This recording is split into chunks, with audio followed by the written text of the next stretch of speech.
Cái này là dia lên trên gune cái ron cái liu này cái lát wala ikun chụp vào kun phật yang đi lát là ai go yuko do yop cái nhà đó yop cái này chẳng kun mà chụp vào anh em phật chụp Amen.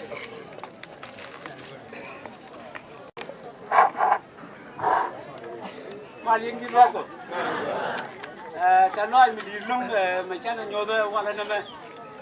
mà nó con này đến quê nó mới chia new cái advantage bà quân mấy quân mà ba lật nữa nó cho qua lung đủ nữa quân cũng còn lật qua mà đúng rồi đúng lật con qua mà đây để làm một vật của này qua lung anh mất trò đi là rồi thế mà vui được quân này nè chỉ nè ngọc chỉ nè ngọc này bên nhà máy bên quân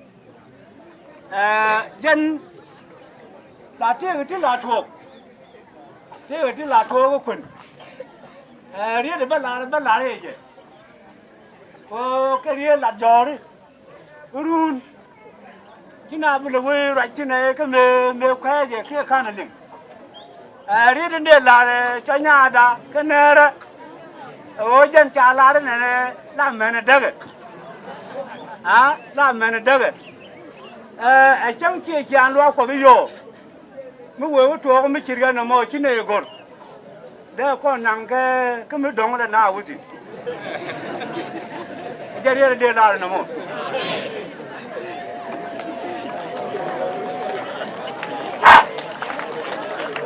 và con nhau phần tính cái trại trả lại được ban nhàn rồi giờ ta một gọi trả lại cô sẽ bút miếng nhà đấy rồi sẽ cái nghe cái điệp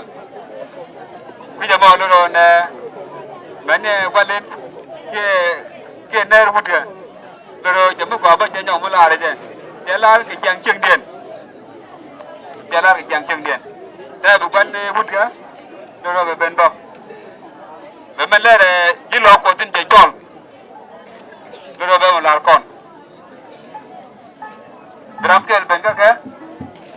rồi về bên nóc lôi đi chứ bên là này đi đây bên là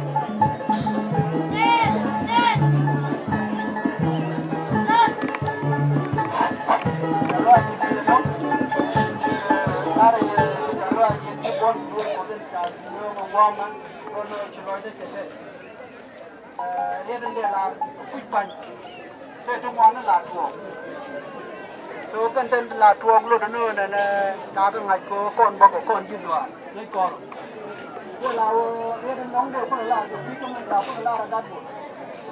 anh ta nói ra lông có thế chúng ta chia tiền mấy tổ này để con nhà loa cái con là quay đó còn cái chuyện nó quay nông một luôn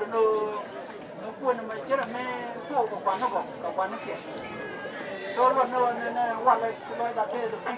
bon nhà loa con luôn chết là mẹ này